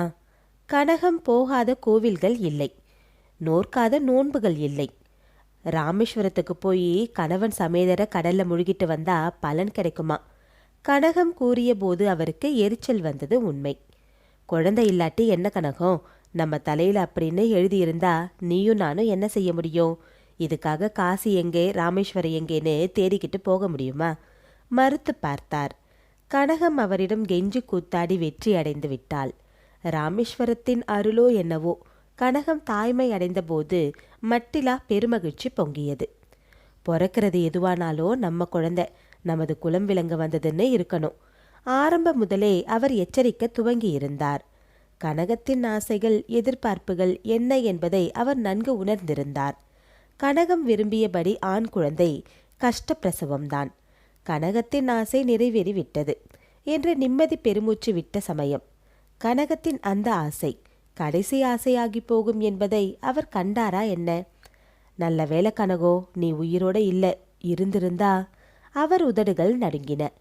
உருட்டி போட்ட சோறு தொண்டைக்குள் சிக்கி இறங்க மறுத்தது. வயதான காலத்தில் மகன் உதவுவான் என்பது இந்த காலத்தில் எத்தனை தவறான கணிப்பு! மகன் மகள் என்பதெல்லாம் அவரவர் தொடுப்பினைப்படிதான் அமையும். அவர் வயது ஒத்த இதர நண்பர்களின் வாழ்க்கையிலிருந்து அவர் பல படிப்பினைகளை தெரிந்து கொண்டிருந்தார். மகன்தான் சரியா இல்லை, மகளிடமாவது இருக்கலாம்னு நினைச்சேன். அங்கேயும் மருமக வேற்று மனுஷனாக்கிக்கிட்டான் என்று புலம்புபவர்களை பற்றி அவர் அறிவார். வயதானவங்கன்னு வேலை வெட்டி செய்யாம சதா கட்டிலேயே கிடந்து ஓய்வெடுத்துக்கணுமா? போட்டதை சாப்பிட்டு முடிஞ்ச வேலையை செய்யலாமே என்பது இந்த கால மனோபாவம். ஒரு சமயம் வயசாச்சு என்ற சாக்கில் காலை நீட்டிக்கொண்டு அமர்ந்தபடி பிறரை ஏவி கொண்டிருக்கும் வயதானவர்கள் சிலர் இருக்கலாம். அவர்களால் ஒட்டுமொத்தமான பழி வயதானவர்களுக்கு வந்துவிட்டிருக்கலாம். உங்கள் பாடெல்லாம் தேவலப்பா, எனக்கு மனைவி இருக்கா, கொஞ்சம் காது கேட்காது. அது ஒரு விஷயத்தில் அவளுக்கு நல்லதா போச்சு. ஆனால் மருமக திட்டுறது என் காதில் விழுதே, அழுத்து கொண்டார் ஒரு நண்பர். நல்ல காலம், கனகம் இருந்திருந்தா அவளுக்கும் இந்த கதிதான் ஏற்பட்டிருக்குமோ? கடந்த ஒரு சில தினங்களாக முணுமுணுப்புடன் ஆரம்பமான விவாதம் நேற்று அவர் காது படவே அடிபட்டது. அதே சாப்பாட்டு மேஜை அருகில் கனகத்தின் 3 பிரி சங்கிலி கொத்தை அவர் பேங்க் லாக்கரில் வைத்துவிட்டிருந்தார். அவளது ஞாபக அர்த்த சின்னம் என்பது மட்டுமல்ல, அவர் உத்தியோக உயர்வு பெற்று முதலாக போனஸ் பணத்தில் வாங்கிய நகை என்ற காரணமும் கூட. மாசம் பிறந்தா வட்டி கட்டிடணுங்கிற, பிறகு வீட்டில் செலவுனா எப்படி பணம் வரும்? சுகுணா சீறினாள். வீட்டு மேலே வாங்கின கடனை எப்படியாச்சும் அடைச்சிட்டா நமக்கு தானே நிம்மதி. இப்ப கஷ்டப்பட்டாலும் தேவையில்லாத கஷ்டம். ஏன் வேண்டாத பொருள் இருந்தா விற்கிறது, அது இருந்து என்ன லாபம்? மனைவியின் பேச்சின் பொருள் விளங்காதவனாய் விழித்தான் நரேந்திரன். டிவி, ஃப்ரிட்ஜ் எல்லாம் பார்த்து பார்த்து வாங்கிய பொருட்கள் இன்னுமா விளங்கல? மோரை விட்டு சோற்றை பிசைந்தவள் கணவனை உற்று பார்த்தாள். உங்க அம்மா சங்கிலி லாக்கர்ல தூங்குது இல்ல? மேகநாதன் அதிர்ந்து போய் மருமகளை பார்த்தார். நரேந்திரன் அவமானத்தில் முகம் கருக்க மனைவியை முறைத்தான். ரொம்ப முறைக்காதே, நானா கழுத்துல பூட்டிக்கிட்டு ஆஃபீஸ் போறேன், லாக்கர்ல கிடக்குது. இந்த காலத்துல தங்க செயினை கழுத்துல பூட்டிக்கிட்டு போனா கழுத்தோட கொண்டுகிட்டு போயிடுவான். மேகநாதன் சற்று எரிச்சலை அடக்கியபடி கூறினார். அதனால தான் சொல்றேன், அனுபவிக்க முடியாத பொருள் 30 பவுன் சங்கிலி பணமா இருந்துச்சுன்னா கடனாவது அடையுமே. சுகுணா சுருக்கென குத்தினாள். தட்டில் இருந்த சோற்றை அலைந்தபடி நரேந்திரன் தலைகுனிந்தான். எங்க அம்மாவோட ஞாபகத்துக்காக விட்டு வச்சிருக்கிற ஒரே சின்னம் அந்த சங்கிலி கொத்து, அதை விற்க முடியாது என்று அடித்து பேச அவன் ஏன் முன்வரவில்லை? மேகநாதனின் எரிச்சல் பீறிக்கொண்டு வந்தது. ஏம்மா, அந்த சங்கிலியை வித்து தான் உங்க கடனை தீக்கணுமா? 2 பேர் சம்பாதிக்கிறீங்க, ஒழுங்கா கொடுத்த செஞ்சு மிச்சம் பிடிச்சா கடன் அடைஞ்சிடுமே. மேலும் விற்கிறது சுலபம், வாங்கிறது ரொம்ப கஷ்டம் என்றார் உறுதியுடன். சுகுணாவிற்கு அது போதாதா? தெரியுமே, உங்களுக்கு கொடுக்க மனசு வராதுன்னு. உங்க மகன் தானே கஷ்டப்படுறாருன்னு உங்களுக்கே புரியலனா சரி. ஆனா ஒன்று மட்டும் நினைச்சு கொள்ளுங்க, இந்த வீட்டில தான் நீங்களும் இருக்கீங்க, வெளியில இல்லை. படக்கென சாப்பாட்டை உதறிவிட்டு எழுந்து விட்டாள். இந்த வீட்டில் எனக்கும் உரிமை உண்டு, நானும் பணம் கொடுத்திருக்கேன் என்று கத்த வேண்டும் போன்ற உணர்வு. மேகநாதன் தன் மகனை பார்த்தார். எங்க அப்பா கொடுத்த பணத்துல தான் வீட்டு அஸ்திவாரமே உருவாகி இருக்கு என்று சொல்ல முடியாத கோழை அவன். அப்படியே சொன்னாலும் சுகுணா காது கொடுத்து கேட்கக்கூடியவளா? மாத சம்பளத்தில் கணிசமான வெட்டு விழுந்து அவளது கையை கடிக்கிறதே என்ற ஆத்திரம். விருப்பப்படியெல்லாம் கடைகளில் புகுந்து சேலையும் பாத்திரமுமாக வாங்கி குவிக்க முடியவில்லையே என்ற ஆவேசம். அவள் மருகி குமைந்து கொண்டிருந்தாள். அவளிடம் பேச்சு கொடுப்பது எரிமலையை கிளறி விடுவதைப் போல என்பதை நரேன் உணர்ந்திருப்பான். மனைவிக்கு பயந்தவனிடம் இனி எதை எதிர்பார்த்து அவர் வாழ முடியும்? கை கால்கள் திடமாக இருந்து பிறர் உதவி நாடாமல் வாழும் போதே அவர் நிலைமை இப்படி. இனி தள்ளாமையால் நோயுற்று படுக்கையிலும் விழ நேர்ந்து விட்டால்? அச்சத்தால் அவர் உடல் நடுங்கியது. வேகமாக மோரை தட்டில் வார்த்தவர் ஒரே வாயாக அள்ளி போட்டு கொண்டார். அத்தியாயம் 7. நரேந்திரன் அலுவலகத்திற்கு புறப்பட தயாராக இருந்தான். புதிதாக வாங்கப் போகும் வாஷிங் மிஷினை பற்றிய அபிப்பிராய பேதம் இன்னமும் ஓய்ந்த பாடில்லை. சுகுணாவிடம் ஒரு கெட்ட பழக்கம் உண்டு. புதிதாக விளம்பரங்களில் தென்படும் எல்லாவித நவீன சாதனங்களையும் வாங்கி வீட்டில் நிரப்பிவிட ஆத்திரப்படுபவள். கலர் டிவி லோன் முடிஞ்சிட்டது, வாஷிங் மிஷின் வாங்கலாம்னு இருக்கேன். முதல்ல வீட்டு கடன் முடியட்டும் சுகுணா, மேலே இதுகளை வாங்கி குவிக்கிறதுல அர்த்தமில்லை. மனைவியை அடக்கி பார்த்தான் நரேந்திரன். நரேன், நான் ஏற்கனவே சொல்லிவிட்டு வந்துட்டேன், நீ வாங்கித்தான் ஆகணும், இல்லாட்டி எனக்கு மெத்த அவமானம், கோபத்துடன் கூறினாள் சுகுணா. டிவி வாங்கணும்னு சொன்னேன், இப்ப பாதி நாள் அதை பார்க்க கூட நமக்கு நேரம் இல்லாம ஓடிக்கிட்டு இருக்கோம். மேகநாதனுக்கு சிரிப்பு வந்தது. பொழுது போகாமல் வீட்டில் இருப்பவருக்கு டிவி நிகழ்ச்சிகள் உபயோகமாகும் என்பதை இருவருமே எண்ணி பார்க்கவில்லை. ஒருமுறை டிவியை போட்டு அவர் நாடக நிகழ்ச்சி ஒன்றை பார்த்து கொண்டு இருந்துவிட்டார். சுகுணாவின் முகத்தை பார்க்க வேண்டுமே. ஏற்கனவே தலைவலி மண்டைய பழக்குது, கண்ட புரோகிராம்களை எல்லாம் பார்த்துக்கிட்டு பற்களை கடித்தாள். ஏன்பா, வயலும் வாழ்வு முதல் எல்லா நிகழ்ச்சிகளையும் பார்க்கணும்னு நினைக்கிறீங்க? மகன் தன் பங்குக்கு குத்தினான். அவர் வாய் துடித்தது. நாவை கட்டுப்படுத்தியவராக இருந்து விட்டார். அந்த நிகழ்ச்சிக்கு பிறகு டிவியை விரலாலும் தீண்டுவதில்லை. பல சமயங்களில் இரவு 9:30க்கு மேல் மருமகள் டிவியை பெரிதாக வைத்துக்கொண்டு ரசிப்பாள். அவர்கள் பணம் போட்டு வாங்கியது, அனுபவிக்கிறார்கள். அவர் யார் கேட்பதற்கு? இப்போதும் சலவை இயந்திரம் பற்றி மத்தியஸ்தமம் செய்ய அவருக்கு என்ன உரிமை இருக்கிறது? அடித்து பேசினால் அவரிடமே பணம் கேட்டு விடுவாள் சுகுணா. பணம் என்று வந்துவிட்டால் அவளுக்கு மானம் வெட்கம் எதுவுமே பிரச்சனையாக தெரியாது. நல்லவனுக்கு அடையாளம் சொல்லாமல் போவது என்று தீர்மானித்தவராய் வெளியே கிளம்ப வழி தேடிக் கொண்டிருந்தார். கலர் டிவி, வாஷிங் மிஷின், இனி அடுத்தது ஒரு வீடியோவும் தேவைதான். ஊரில் இருக்கிற சினிமா படங்களை பார்க்க வெளியே போக வேண்டாம். அதற்கு பதில் வீட்டிலேயே பெரும் கூட்டம் சேரும். இப்போதெல்லாம் அடிக்கடி அவர் வெளியே சாப்பிட நேருவதால் கையில் கொஞ்சம் பணம் தேவைப்பட்டது. மகனும் மருமகளும் அலுவலகத்திற்கு புறப்பட்டு போன பிறகு பேங்க் வரை நடந்து செல்லலாம் என தீர்மானித்து காத்து கொண்டிருந்தார். நரேன், நான் சொல்றது கேளு. முதல்ல அந்த வாஷிங் மிஷினை பாரு, பிறகு நீயே வாங்கிடுன்னு சொல்லுவ. சுகுணா கூறிவிட்டு சம்பாஷணைக்கு முற்றுப்புள்ளி வைத்தாள். இன்னும் 2 நாட்களில் சலவை செய்யும் இயந்திரம் அந்த வீட்டிற்குள் நுழைந்துவிடும் என்பதை அவர் அறிவார். ஆனால் அவரது துணிகளுக்கு அந்த இயந்திரம் இடம் கொடுக்காது. ஏனெனில் அவர் அழுக்கு துணிகளை அணிபவராயிற்றே. ஒருமுறை மேகநாதன் அவசரமாக வெளியே சென்று கொண்டிருந்தார்.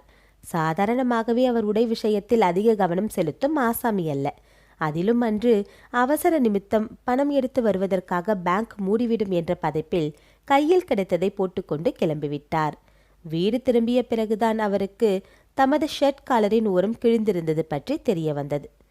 அன்று மாலை நரேந்திரனிடம் எவ்வளவு பெரிய புகார் பட்டியல் படிக்கப்பட்டிருக்கிறது என்பதை அறிந்ததும் பெருத்த அவமானத்திற்குள்ளானார் அவர். ஏன்பா, எதுக்காக இப்படி காலர் பிசுபிசுத்த ஷர்ட்டை போட்டுக்கிட்டு ஊர் சுத்துறீங்க? மகன் வெடிவிடுத்தான். முதல்ல சுகுணா சொன்னா, நானும் கேட்காம இருந்து வந்தேன். இப்ப கண்ணாலேயே பார்த்துட்ட பிறகுதான் உண்மைன்னு நம்புறேன். நல்லா உடுத்திக்க கூடாது, எதுக்கு இப்படி வேஷம் போடுறீங்க? கடுமையாக பேசினான்.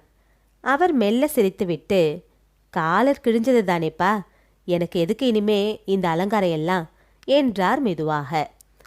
என்ன இருந்தாலும் நீங்க செஞ்சது தப்பு தான்.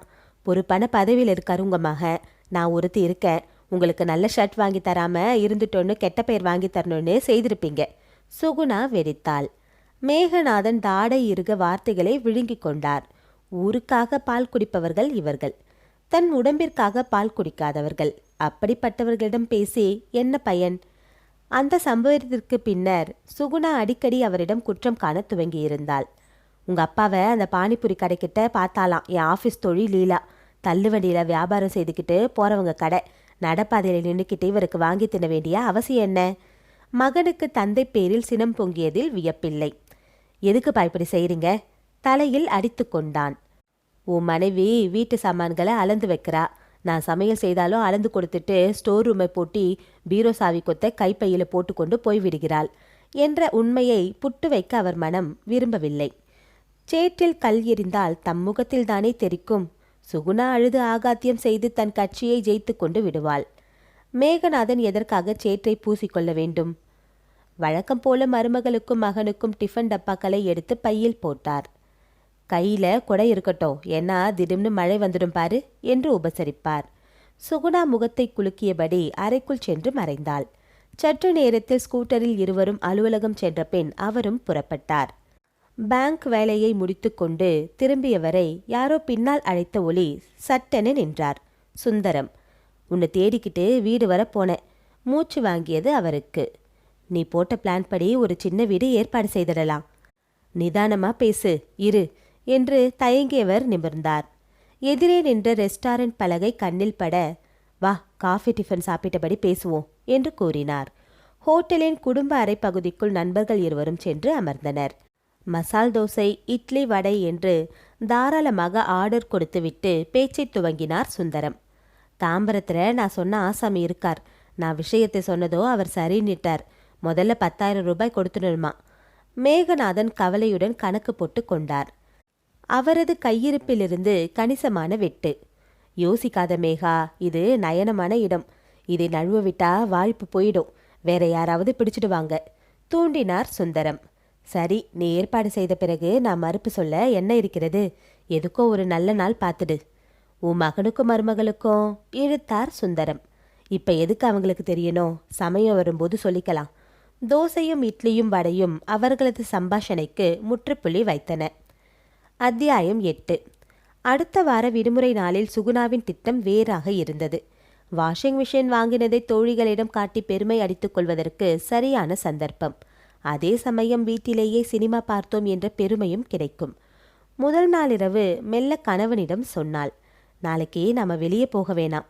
நரேந்திரனுக்கு உண்மையிலேயே சந்தேகம் வந்துவிட்டது. வார முடிவில் சினிமா, வெளியே சுற்றுதல் என்று அலையும் சுகுணாவா இப்படி பேசுகிறாள்? அப்படி வெளியே போகாவிட்டால் தலையே வெடித்து விடுவது போல தவித்து போவாளே. வாஷிங் மிஷின் கடன் அடையணும், அதனால வேற திட்டம் வச்சிருக்க. என்ன சொல்ற நீ? என் தோழி ஒருத்திக்கிட்ட வீடியோ காட்டுற VCR இருக்கான், அதை எடுத்துக்கிட்டே இங்கே வரதா சொல்லியிருக்கா. டேப் வேணாமா? அதை நான் ஏற்பாடு செய்கிறதா சொல்லிட்டேன். நாளைக்கு நீ போய் புதுசாக 3 தமிழ் படங்க வாங்கிட்டு வந்துடு நரேன். கொஞ்சலாக அவன் மீது சாய்ந்தபடி வேண்டுகோள் விடுத்தாள். நிறைய பேர் வருவாங்களா? அப்போ 3 படம் பார்க்கணுன்னா வீட்டில் ஏதாவது காஃபி டிஃபன் தயார் செய்ய வேணாமா? சிறிது கவலையுடன் கேட்டான் நரேந்திரன். கணவனின் முன்னேற்றி முடியை கோதியபடி, அதை பற்றிய கவலையை என்கிட்ட விடு நரேன், நான் பார்த்துக்கிறேன். கணவனை வழிக்கு கொண்டு வந்த மகிழ்ச்சியில் அவன் மீது ஒய்யாரமாக சாய்ந்து கொண்டாள் சுகுணா. மறுநாள் விடியலில் மேகநாதன் எழுந்து குளித்து சுத்தமாக உடை உடுத்தி இருந்தார். பூஜை அறை என்பது அந்த சிறிய வீட்டில் நிறைவேறாத ஒரு வசதி. சமையலறையின் ஒரு பக்கத்து சுவரில் தெய்வங்களின் படங்கள் இருந்தன. படங்களை துடைத்து பொட்டிட்டு பூ வைப்பது அவரது வேலை. ஏன், பல சமயங்களில் விளக்கேற்றுவதும் அவரது வேலையாகத்தான் இருந்தது.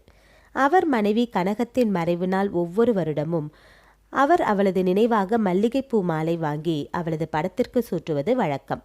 மற்றபடி திதி போன்ற விஷயங்களை குறைத்து கொண்டிருந்தார். மருமகள் வந்த பின்பு அறவே நிறுத்தியும் விட்டார். எனக்கு இந்த மாதிரியான திதி விஷயங்களை நம்பிக்கை கிடையாது என்று சுகுணா அடித்து சொல்லிவிட்டாள்.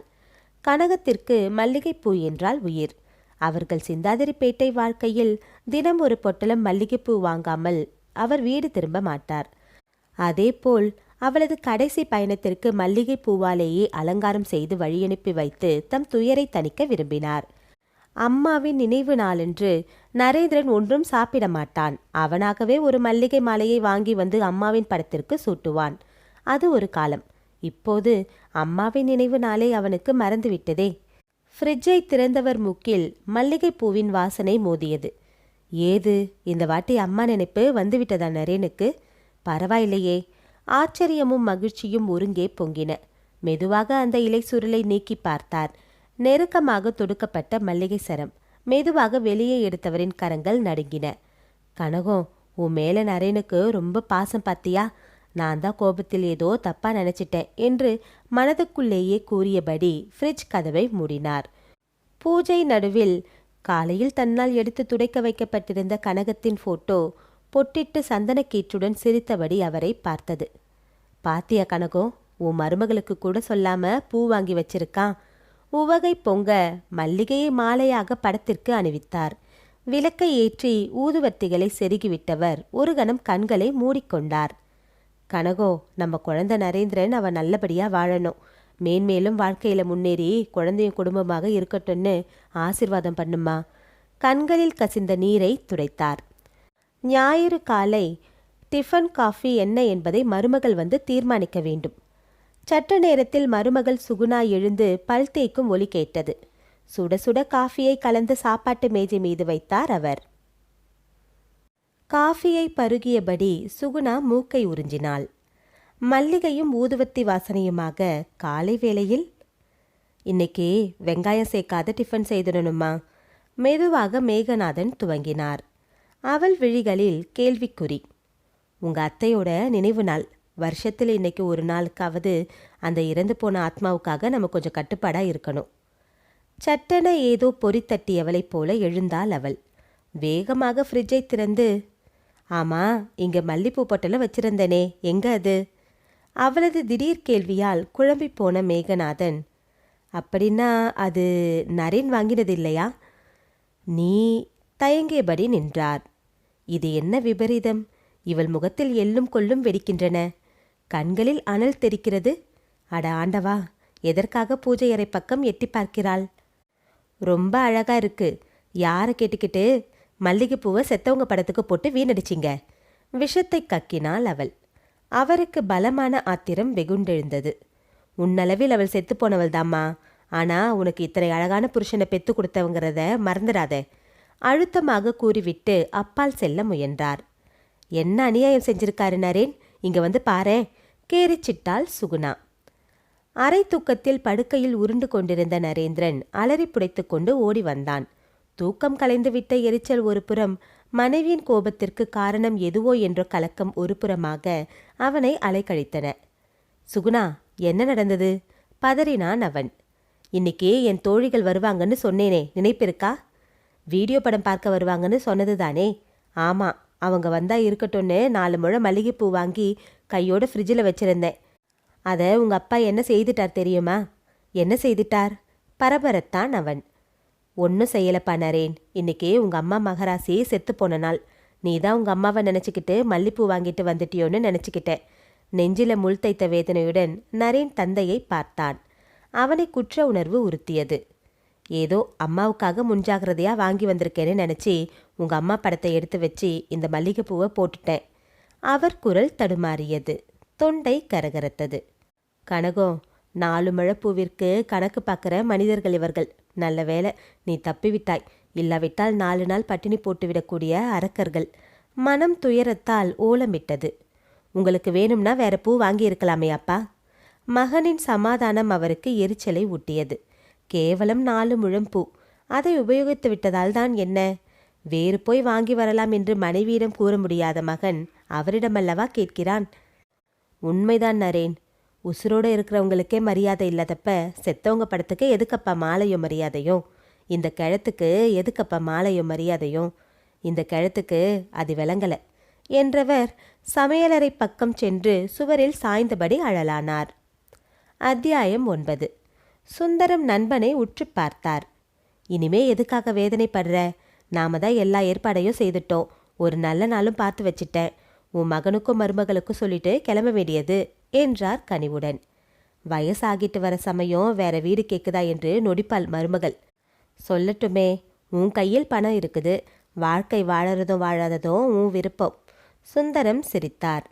அந்த தாம்பரம் ஆசாமிய நேராக பார்த்து பேசணுமே, விஷயம் ரொம்ப ரகசியமாக இருக்கட்டும் சுந்தரம். ஏன் திடீர்னு துப்பறியோ கதை மாதிரி கடைசி நிமிஷத்தில் எல்லாரையும் ஆச்சரியத்தில் ஆழ்த்த புரியாமேகா? சுந்தரம் குறும்புடன் கண்களை சிமிட்டினார். இதில் மர்மம் என்ன வச்சிருக்கப்பா? பிடிக்காத இடத்துல வற்புறுத்தலாக உட்கார்ந்துருப்பானே. எங்கே நமக்கு மனசுக்கு நிம்மதி கிடைக்குமோ அங்கே போய் இருந்துடுறது நல்லது இல்லையா? அதெல்லாம் சரிதான், ஆனால் உன்னாட்டம் மனசுக்குள்ளே மூடி வைக்க என்னால் முடியாதுப்பா. நான் எல்லார்கிட்டையும் சொல்லிவிடுவேன். பயமுறுத்தலாக முடித்தார் சுந்தரம்.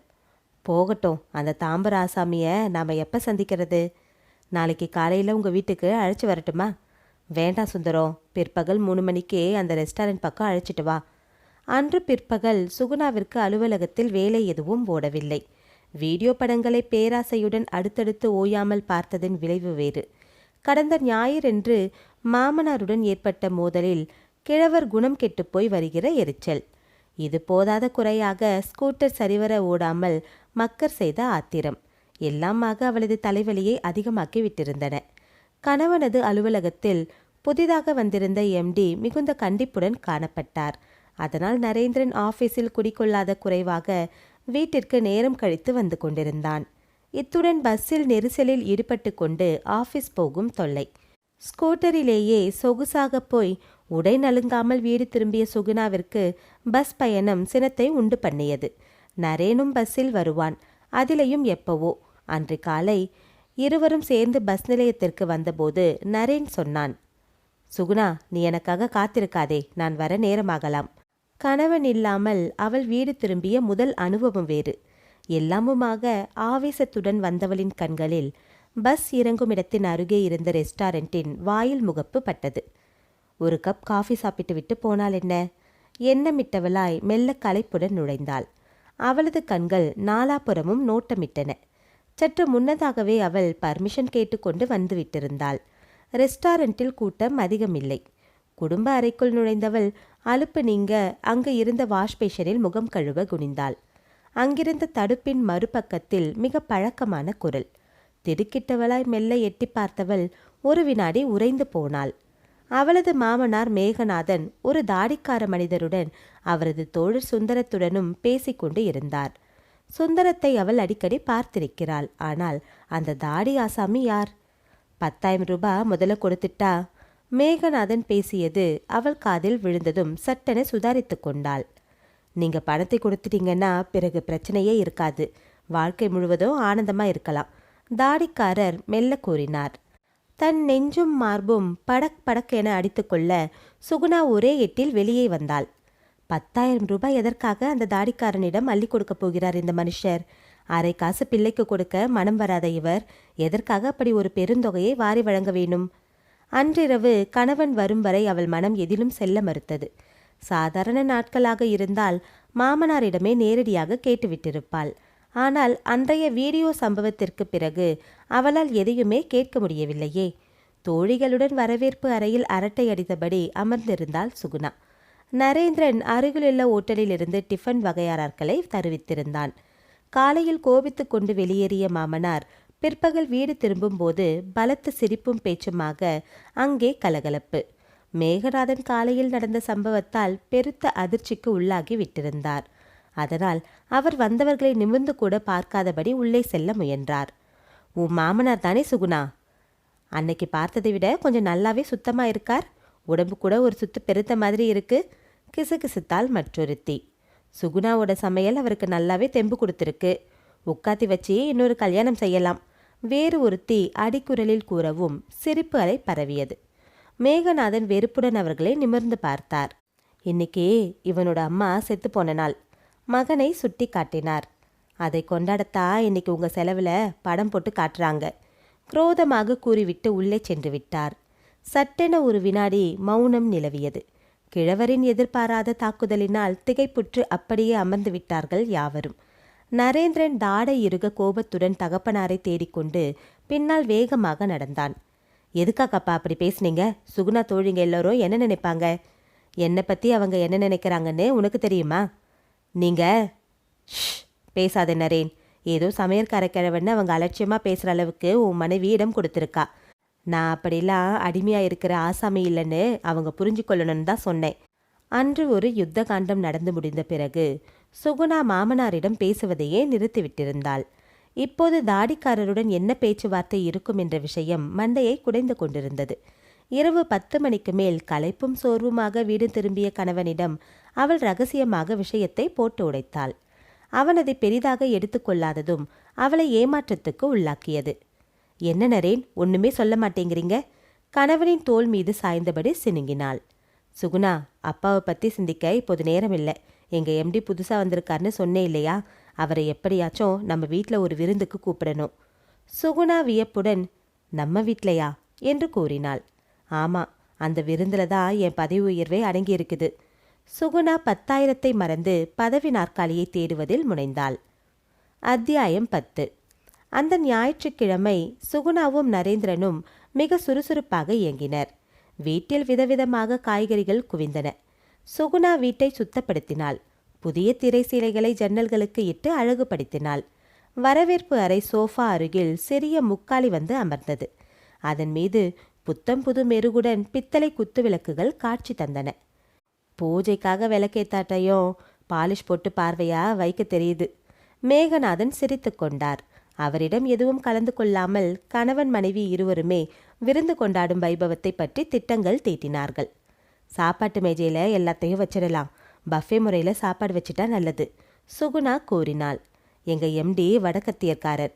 நம்ம ஊர் இட்லி தோசை சாம்பார் எல்லாம் பிடிக்குமா, அதனால் நல்லதா சட்னி பூ போல இட்லி சூடாக வடை சாம்பார் எல்லாம் செய்திடு. எல்லாம் கவனமாக செய்யணும், ஜாக்கிரதை, மனைவியிடம் எச்சரித்து விட்டிருந்தான் நரேந்திரன். யாருக்கோ விருந்து நமக்கென்ன என்ற பாவனையில் பலமுறை வெளியே போய் வந்து கொண்டிருந்தார் மேகநாதன். சுந்தரத்துடன் பலமுறை பார்த்து பேச வேண்டிய விஷயங்கள் அவருக்கு. உங்க அப்பா சும்மா அலைஞ்சிக்கிட்டே இருப்பாரு, ஒழுங்கா நல்ல துணி போட்டுக்க மாட்டாரு. வேணுமென்னு கிழிஞ்ச சட்டையை போட்டுக்கிட்டு நம்ம அவமானப்படுத்திட்டா என்ன செய்யறதுன்னு ஒரே கவலையா இருக்கு என்று கையை பிசைந்தாள் சுகுணா. வேறு சமயமாக இருந்தால் மேகநாதனே மகனுக்கும் மருமகளுக்கும் உதவி இருப்பார். வீட்டை சுத்தம் செய்து சமையலில் ஒரு கை கொடுத்திருப்பார். இப்போது அவர்தான் வேண்டாத விருந்தாளி ஆயிற்றே. மகன் தந்தையிடம் வந்தான். இதை பாருங்கப்பா, எங்கள் எம்டியை இன்னைக்கு விருந்துக்கு கூப்பிட்டுருக்கேன். அவர் கூட இன்னும் கொஞ்சம் ஆஃபீஸ்காரங்க வருவாங்க. அதனால் தயவு செஞ்சு நீங்கள் வெளியே வந்து அவமானப்படுத்துகிற மாதிரி நடந்துக்காதீங்க என்று கண்டிப்பாக கூறி வைத்தான். உங்கள் ஆஃபீஸ்காரங்க கண்ணிலேயே படக்கூடாது, அப்படித்தானே? மேகநாதன் கசப்புடன் கூறினார். அதுக்காக சமையலர் பக்கமும் வராமல் போயிட்டா எனக்கு சுகுணா கணவனை தூண்டினாள். சுகுணாவும் நானும் பேசிக்கிட்டே இருக்க வேண்டி வரும். அப்போ ஏதாச்சும் அடுப்பில் இருக்கிறத கவனிச்சுக்கணும். மகனது தயக்கத்தை கண்ட மேகநாதனுக்கு வெறுப்புடன் சிரிப்பும் வந்தது. அவனுக்கு அப்பாவை காட்டிலும் ஓர் உதவி ஆள் தேவை, அவ்வளவே. சரி, மேகநாதன் அறையினுள் மறைந்தார். சிறிது நேரத்தில் வாயிற்புறத்தில் கார்களும் ஸ்கூட்டரும் ஆட்டோவுமாக ஓசைப்பட வந்து நின்றன. சுகுணா அலங்கார வள்ளியாக வந்தவர்களை வரவேற்று கொண்டிருப்பது அவர் காதில் விழுந்தது. இடையிடையே நரேந்திரன் உள்பக்கம் வந்து கண்காணித்துவிட்டு போனான். சாப்பாட்டு மேஜை மீது பீங்கான் தட்டுகள் அடுக்கி வைத்தார் மேகநாதன். ஸ்பூன்கள், முள்கரண்டி இத்தியாதிகளையும் அழகாக வைத்தார். சுகுணா மேஜை மீது பளபளப்பான ஸ்டீல் பாத்திரங்களில் வைத்திருந்த டிஃபன் சட்னி வகையறாக்களை நோட்டம் விட்டாள். எல்லாம் ரெடியா அப்பா? நரேந்திரன் எட்டி பார்த்தான். மேகநாதன் தலையை அசைத்துவிட்டு அடுப்பங்கரை மேடை அருகே வந்தார். அடுப்பின் மீது எண்ணெய் சட்டி புகைந்து கொண்டு இருந்தது. மனமும் கூடவே புகைந்தது. அநியாயம். பெற்ற தகப்பனை மற்றவர்களுக்கு பெருமையுடன் அறிமுகப்படுத்த முடியாவிட்டாலும் போகட்டும். அடுப்படியில் எடுப்படியாளாகல்லவா இருக்க வைத்து விட்டான். பற்களை கடித்து கொண்டவர் சூடாக வடைகளை பொரித்து எடுத்தார். எம்டி தயாசாகர் கரகரப்பான வடைகளை கையில் எடுத்து ஒரு கடி கடித்தார். எக்ஸலண்ட், உங்கள் வீட்டு சமையற்காரர் ரொம்ப நல்லாவே செய்திருக்கிறார். I love it. நாக்கை சப்பு கொட்டினார். இதுதான் தருணம் என்று சுகுணா எம்டியின் தட்டில் மேலும் சூடான வடைகளை சட்னியுடன் ஓடிச் சென்று பரிமாறினாள். இட்லிகளும் வடைகளுமாக அரை மணி நேரத்தில் சாப்பாட்டு மேஜை காலியாகி வெறும் எச்சில் தட்டுகளுடன் காட்சியளித்தன. சுட சுட காஃபியை பருகியபடி நரேந்திரனது எதிர்காலத்தை பற்றி பேசிக் கொண்டிருந்தார் எம்டி தயாசாகர். அவரது தயவை சம்பாதிப்பதில் கணவனும் மனைவியும் கண்ணும் கருத்துமாக இருந்தனர். விருந்து முடிந்து யாவரும் விடைபெறும் சமயம் தயாசாகர் உற்சாகத்துடன் கூறினார். இத்தகைய அருமையான விருந்தை கொடுத்த உங்கள் மனைவிக்கு என் பாராட்டுதல்கள். சற்று யோசித்துவிட்டு, முக்கியமாக மொறுமொறுவென்று வடையை தயாரித்தாரே உங்கள் சமையற்காரர், அவரை பாராட்டிவிட்டுத்தான் போக வேண்டும். சமையலும் ஒரு கலை அல்லவா? எங்கே அந்த கலைஞர் என்றார் அவர். சுகுணா ஆடிப்போனாள். நரேந்திரன் மனைவியை பார்த்து விழுத்துவிட்டு உள்ளே செல்ல மனமின்றி நின்றான். எங்கே, அவரை கூப்பிடுங்க. தயாசாகர் உரக்கு கூப்பிட்டதும், யாரை கூப்பிட்டாங்க, என்னையா என்று கேட்டபடி மேகநாதன் வெளியே வந்தார். அடுப்படியில் வேலை செய்ததால் முகத்தில் பூத்திருந்த வியர்வையை மேல் துண்டினால் துடைத்தபடி வந்தவர் ஒரு கணம் மலைப்புடன் நின்றார். தயாசாகர் வியப்பும் மகிழ்ச்சியுமாக, மிஸ்டர் மேகநாதன், என்னை தெரியுதா? நான் தான் சாகர் என்றபடி அவர் அருகில் ஓடோடி வந்து நின்றார். கோசல்ராம் வீட்டில் வளர்ந்த அவரது மருமகன், அக்கால் மகனா இது? மேகநாதன் கண்களை சுருக்கி அவரை உற்று பார்த்தார். வியப்பினால் அவர் கண்கள் விரிந்தன. நீ கோசல்ராம் மருமகனில்ல? நீ எங்க இங்க? தடுமாறினார் அவர். சின்ன பிள்ளையில பார்த்தா போலையே நிறுத்திவிட்டார். நீன்னு சொன்னா போதும். எங்க மாமா கம்பெனியை முன்னுக்கு கொண்டு வந்ததே நீங்க தானே எங்க அப்பா அடிக்கடி சொல்லுவாரு. உங்களைப் போல ஒரு நியாயஸ்தர் கிடைச்சா கம்பெனி எப்படி பெருகி பேரெடுக்கும்னு சொல்லிக்கிட்டே இருந்தாரு. அவர் கடைசி வரைக்கும் உங்களை பத்தியே தான் பேசினாரு. மனம் உருக பேசிய தயாசாகர் சட்டென நினைவு கூர்ந்தார். உங்களை மறந்தா நன்றி கொண்டதுக்கு சமம். தொடர்ந்தான் அவன்.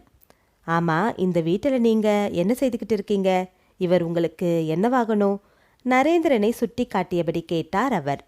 மேகநாதன் புன்னகைத்தார். தயாசாகர், இதோ இருக்கானே நரேந்திரன், இவனுடைய அம்மா என் மனைவி, அவ்வளவுதான். என்னது, மிஸ்டர் நரேந்திரன், இவர் உங்க அப்பாவா? இவ்வளவு பெரிய மனுஷரை எனக்கும் அறிமுகம் செஞ்சு வைக்காம? எம்டியின் முகம் கடுகடுத்தது. எப்பேற்பட்ட அநியாயத்தை செய்திருக்கீங்க. பெத்த தகப்பனார், அதிலும் எப்படிப்பட்ட உயர்ந்த மனிதர். அவரை கால் செருப்பை விட கேவலமா? உணர்ச்சி வசப்பட்டவராய், என்னையாவது ஆசீர்வாதம் செய்யுங்க ஐயா என மேகநாதன் காலில் நெடுஞ்சாண்டியாக விழுந்தார். சற்று நேரத்தில் நரேந்திரனிடமோ சுகுணாவிடமோ முகம் கொடுத்து பேசாதவராய் தயாசாகர் திரும்பி போய்விட்டார். அன்றிரவு முழுவதும் வீட்டில் எவருமே தூங்கவில்லை. அந்த கசப்பான சம்பவத்திற்கு பிறகு மேகநாதனும் தன் நடவடிக்கைகளை தீவிரப்படுத்தி விட்டிருந்தார். இனி மகனிடமிருந்து நிரந்தரமாக பிரிய வேண்டியதுதான் என்ற தீர்மானத்திற்கு வந்திருந்தார்.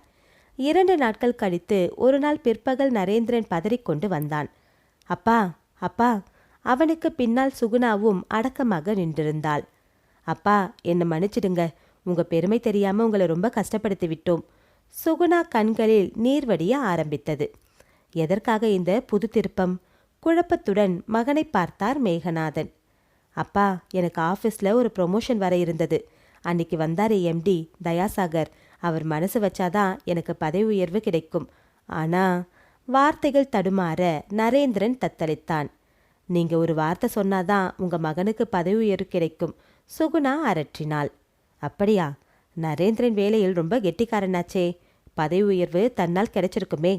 கிண்டல் துணிக்க மேகநாதன் பேசினார். பதவி உயர்வு கிடைச்சிருக்கோம். ஆனா அன்னைக்கு உங்களை இங்கே பார்த்த பிறகு ரொம்ப கோபமாக இருப்பாரப்பா. ப்ளீஸ் எனக்காக ஒரு ஃபோன் செய்யுங்க போதும். என் எதிர்காலம் உங்க கையில் தான்ப்பா இருக்கு. நரேந்திரன் மன்றாடினான். மாமா, நடந்ததையெல்லாம் மறந்துடுங்க. இனிமே நாங்க உங்களை நல்லா கவனிச்சுக்கிறோம். மேகநாதன் உரக்க சிரித்தார். சுகுணா, உன் புருஷன் என் மகன். அந்த கடமைக்காக தயாசாகருக்கு ஃபோன் செய்திடுறேன். என்னால் எந்த விதமான பதவி உயர்வும் அவனுக்கு வராமல் போகக்கூடாது. கவலைப்படாதே. அப்பா, நரேந்திரன் விழிகளில் நீர் பளபளத்தது. ஆனால் இனிமேல் என்னை கவனிச்சுக்கிற சிரமத்தை உங்களுக்கெல்லாம் நான் தரமாட்டேன். என்னப்பா சொல்றீங்க? நரேந்திரன் பதறிப்போனான். பல நாளா யோசிச்சு செய்த முடிவுதான். தாம்பரத்தில் ஒரு சிறு தோட்ட வீட்டை நாங்கள் 4-5 வயதானவர்களும் சேர்ந்து வாங்கியிருக்கோம். என் பங்குக்கு 10,000 ரூபாய் கொடுத்து விட்டேன். சுந்தரம் அவருடன் கூட 4-5 பேர்கள் வயதுக்காரர்கள் உண்டு. எல்லோருமாக சேர்ந்து நிம்மதியாக இருப்போம். சமையல் கலைதான் எனக்கு கை வந்த கலையாச்சே. மற்றவங்க ஆளுக்கு ஒரு வேலையை பகிர்ந்து கொண்டு செயல்படுறதா தீர்மானம் செய்துட்டோம். அதனால் இனிமே இந்த கிழவன் தொல்லை உங்களுக்கு இருக்காது என்றார் அவர். அப்பா என்ற நரேந்திரன் சிறு குழந்தையைப் போல தேம்பி அழலானான். அந்த கண்ணீருக்கு கரையக்கூடாது என மனதை மேகநாதன் திடப்படுத்திக் கொண்டார். நாவல் முடிவுற்றது. நன்றி.